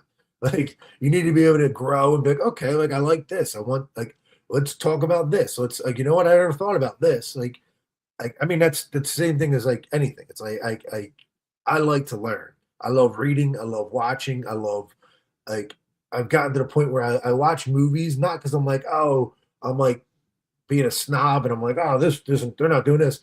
Like you just watch it because you're like, all right, how did they get this to work? Like, what's the story? Like, it's not about like, oh, they're doing bad things. And it's like sometimes you're like, this dialogue's terrible. Why? Like, and you get a little jealous and you're like, how the hell did this guy get paid $100,000 to make this commercial? This commercial's terrible. And you're like, shut up. Like, just enjoy things. But like I like absorbing things and then picking it apart and then kind of taking pieces that work for this and do there and like okay let's take what I think works and put it in for me and see if it works. If it does, it does. It doesn't. Like yeah, it's you gotta evolve. You gotta keep learning. You gotta keep absorbing. I agree. I agree. And then obviously, I mean, there's a bunch of other stuff that I want to talk about. And one of the things that I'm curious how you view it is that I think comic distribution is a nightmare, and Diamond didn't help, and a lot of companies got screwed over. From Dynamite to Zenescope to DC Marvel, all those companies got really messed up. And so, and I know that you're not in distribution at the moment. I don't think you are, right? No, trying. I've been reaching out, putting out feelers to kind of because like I didn't want to do it when I only had like two books. I'm like that doesn't do anything for me. Like now that I have like what is it 6, 7, and 8 currently in the works. So it's like now I can rotate and actually and fulfill monthly needs. I so didn't do it when I only had 2 or 3 books. So yeah, now I'm reaching out. I've been reaching out to like I haven't gotten any good responses yet, but I've been reaching out to like Penguin Random House, Universal, uh, Massive, and Lunar. I'm just seeing what I can do out there. Like it's gonna be it's you got to put work in. You got to put the work in. Because the reason why I asked this is that I think comic distribution is a nightmare. And I don't know how you feel about it, but I think it's a nightmare. I think the diamond hole has left a really complicated hole problem in a lot of people's worlds because I think, and I don't think it's going to be solved in a day. I don't think it's going to be solved in a week. I think it's very complicated because Well, the old way is gone. That's really it. Just the old way of distribution for comics is gone completely, where there's only one distribution company running everything and feeding the market. It's like I don't know if it's good or bad. I think competition like that way, giving options for the retailers is good, but at the same time, it makes their job more difficult, where they have to like, all right, I got to order these from these guys, and these from these guys, and then these from these guys, but I don't order enough from these guys, so like I might not carry the books that are only offered through this. So like it winds up hurting some of the publishers. So it's like I definitely think it's in this weird flux of like it needs to figure out an easier method to kind of to make it easier for retailers, but also make it easier for publishers. In the end, it'll make it easier for customers. Customers, I think, for the most part, haven't been super effective because like the stores are putting in the work to make sure that they're getting the books for their customers as best as they can. So the yeah, customers, I don't think the customer is the one who's going to suffer. no, Per se. it's the publisher and it's the retailer, I don't and even know if the publisher is going to suffer as much as it's the retailer and profit margin. Because if I have to have 6 accounts, right, with 6 different companies, my buying power goes down, right, and my ability to because now I got to monitor this. And so let's say that I'm a active comic shop. I don't know define an active comic shop is a debate, but if I'm an active comic shop, and that's meaning that I'm Absolute Batman is a good example. I should be selling 200 copies of Absolute Batman a week if you're a really active comic shop. It's one of the hottest books. Or, of a smaller title, you should be selling like 50 Spider-Man books a week, right? In a pull list. So the point I'm making is that if you have to manage 6 accounts, that takes time, effort, and money. yeah, well, I mean, well, that's the thing too. That's why I'm saying it definitely hurts the publisher too, because the publishers and the retailers are like they're venom. It's Venom and Eddie Brock. Like they're symbiotic. Like if the retailers aren't making money buying from these distributors, and the publisher only goes through those distributors, then that publisher can't make enough money to make their books. So therefore, and then, but it's the same thing. If the publisher's not making enough money to make their books, then the retailer isn't going to have enough products to buy to sell to their customers and make enough money to keep the store going. It's the same thing. Like DC and Marvel don't really get hit by this. I don't think Image really gets hit by this stuff because they're huge and they're big, and the retailers have to get them, so they're going to find their way to get them. But like for smaller independent companies or even middle level companies that might only be available for through one distributor, and it's the one distributor that the other two or three big ones aren't in, they're going to suffer the most out of it. And I mean, it's both. Again, the retailers are definitely getting more of a workload and more of a cost put on them, but at the same time, the publishers take a lot of the brunt with it.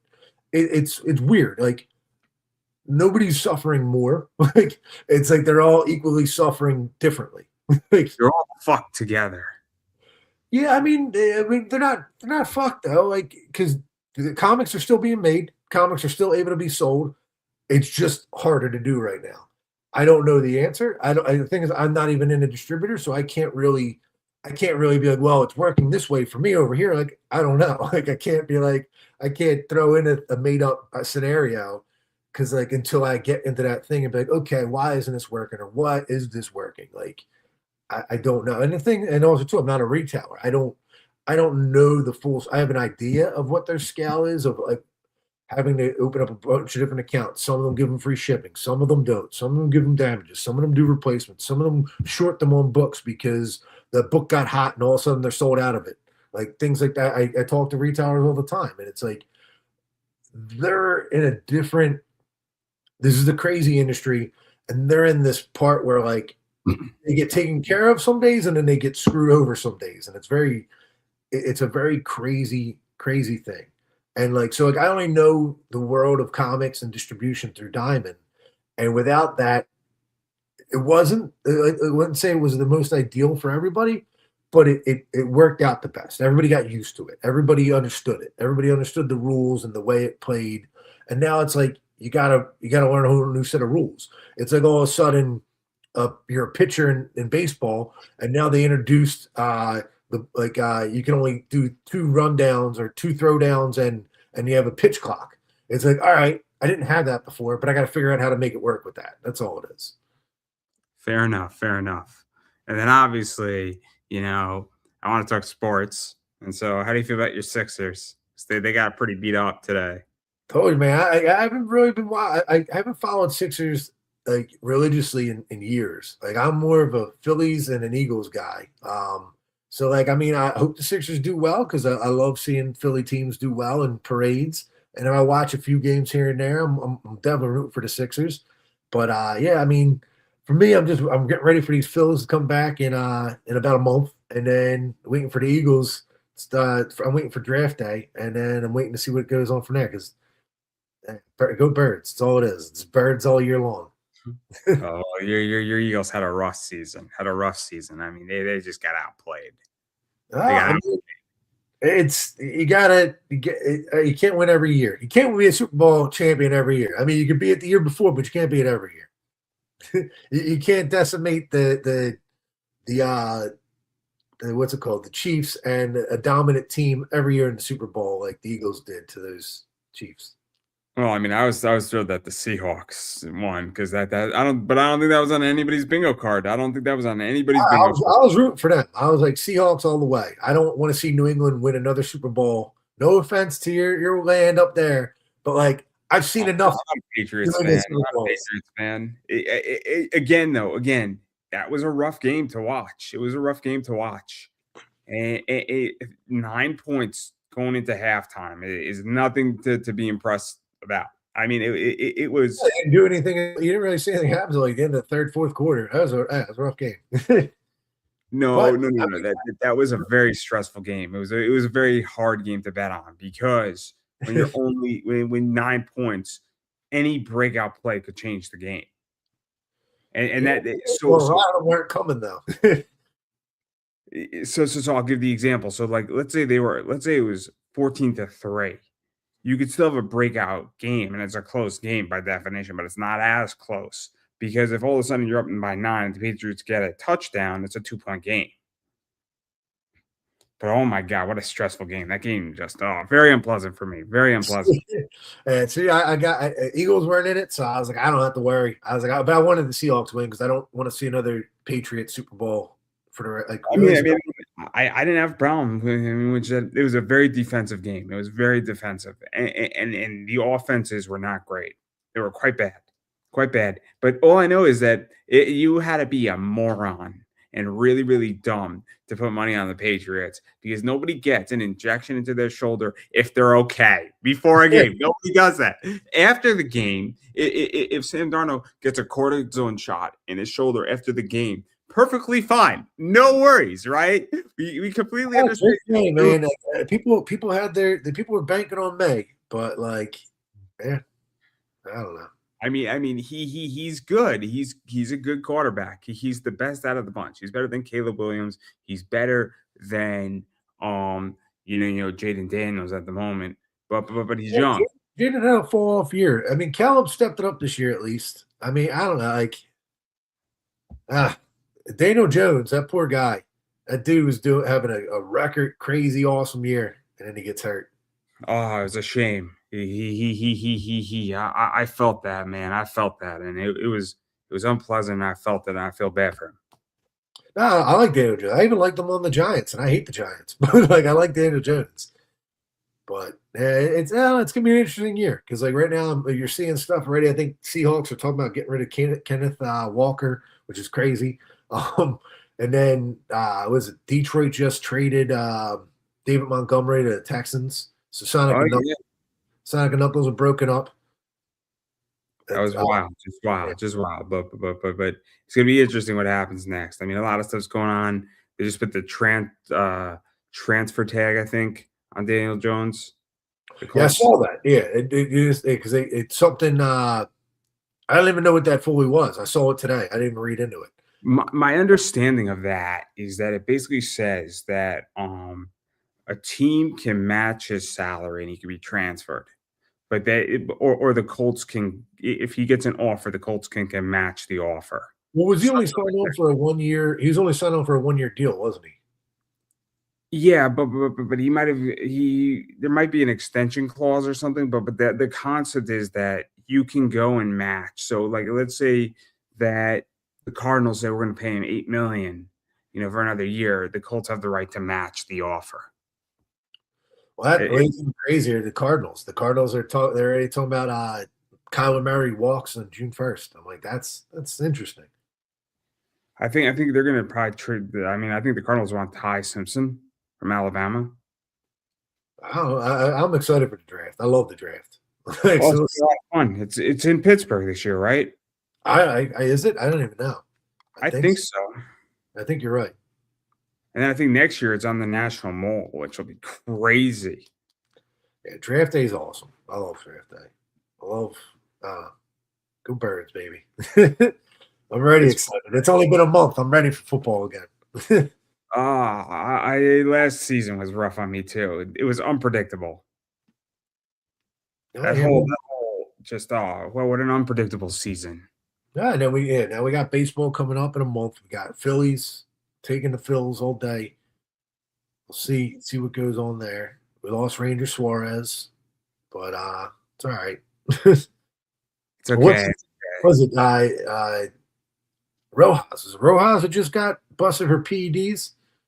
I think it was someone. I think it was Rojas. I don't know if it was Rojas.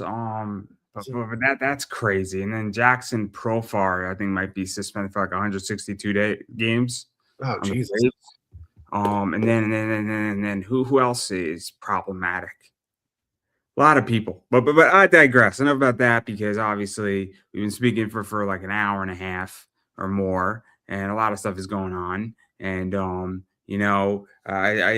could talk to you about sports all the time. All I know is that VJ Edgecombe, if his career as a basketball player doesn't work, he could become a wrestler.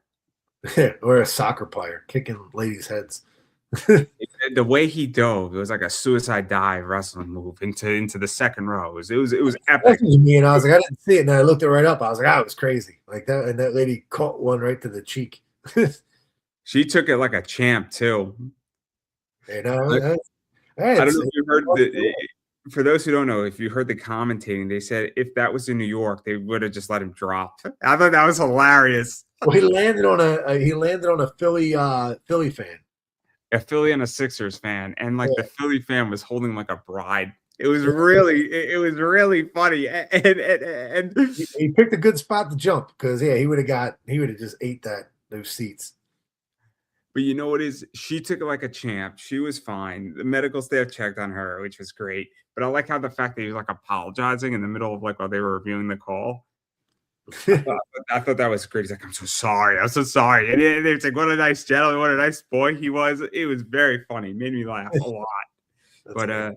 he could have a career as a wrestler after this. But all I know is that was like the greatest thing. But that was a good game too. It was a good game.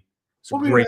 that's stuff you want to see too. Like that's the thing. That's why I pushed away from basketball. Basketball got so boring with fouls for everything. Nobody playing defense. Like that dude went out there and he dove out to save the ball. Like I hate watching guy like no defense. That's why I like college a little bit more because you'll see guys stick around after the shot and follow the shot. So I like the WNBA All-Star game. I thought that was fun because it was pure offense, and what they did was a hockey line change. So instead of subbing out, you just hockey line in and Okay, out, I right? didn't see that. That's cool. And it was a lot of fun. They had a 4-point shot, but that was the point, right? The point is that you're supposed to have fun. And the celebrity basketball game during the NBA All-Star thing was amazing. It was amazing because it was just complete chicanery. and it was so much fun to watch. And you had Michael Key on one team, you had Jeremy Lin playing, you had the owner of the Charlotte Hornets playing. I forgot you had this rapper playing. It was great. Like the whole concept was wonderful because like you had at some point, like in the final quarter, you could press a button and points were doubled. And it was like Team Giannis versus Team Anthony Black. And it was ridiculous. And then like you had mascots like coming out to block people. Like the whole thing was is just Well, I mean, but that's the thing though. Like, that stuff should be fun. Like it all should be fun. It should be yeah, exciting. It shouldn't. Michael Key, like all excited off the bench, but like that's what All-Star basketball is supposed to be. And it was like there was like no defense in that game, and it was great because it was just complete chicanery because they're all bad, and it was great. That's funny. Yeah, I didn't watch it. I'll have to check. I'll see if I can see some highlights of that. That's funny.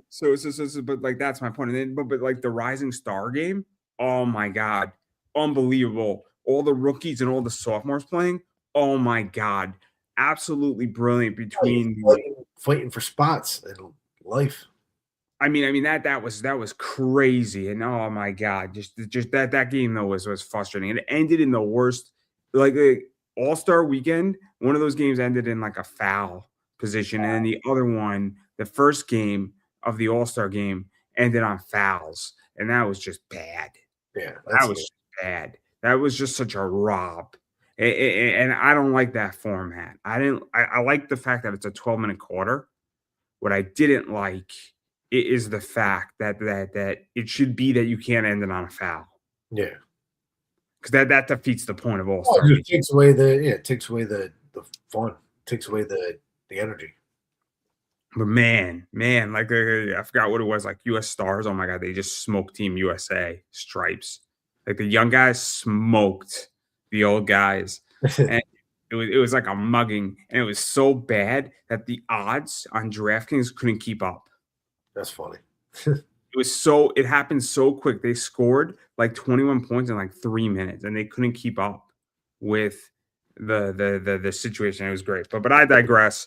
I do want to give you a chance to promote yourself. So where can people find you, follow you, hit you up, back your campaign, all that fun stuff? Well, yeah, I mean, you can find me anywhere. Just type in Weird Brain Entertainment in Google. You'll like weirdly, there's nobody else called Weird Brain Entertainment. There's another company called Weird Brain, but it's like a French fashion company.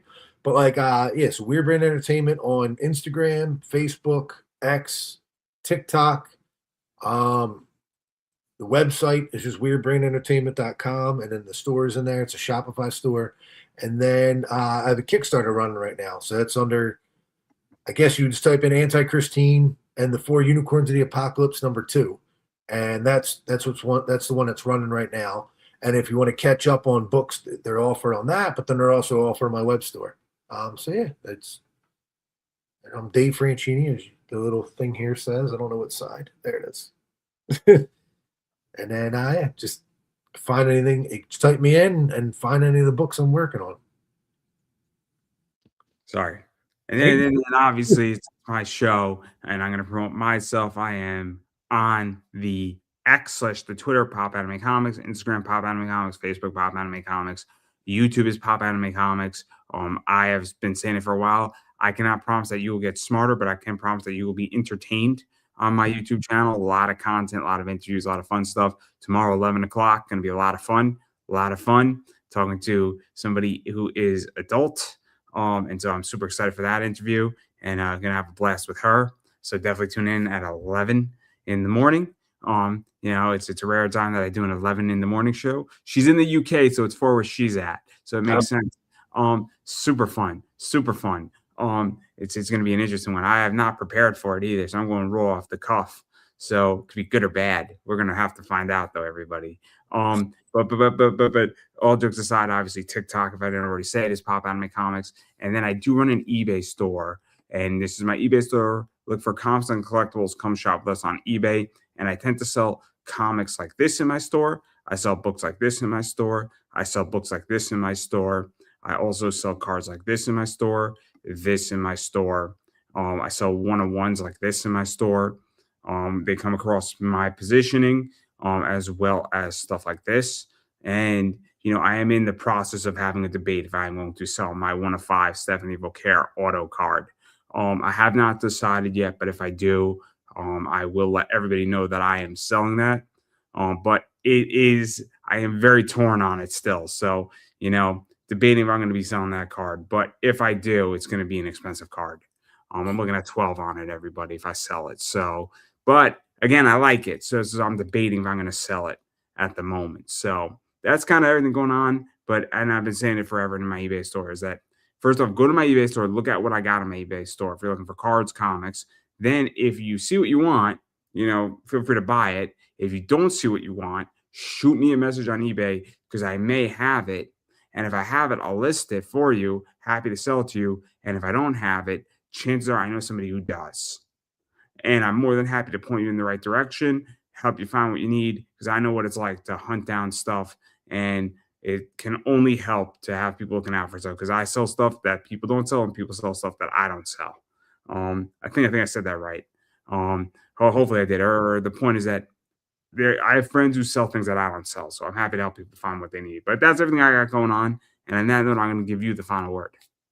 Yeah, well, hey, thanks for having me on again, man. I appreciate it, and thanks for everybody who listened. And hopefully, you guys check out my stuff. Thank you.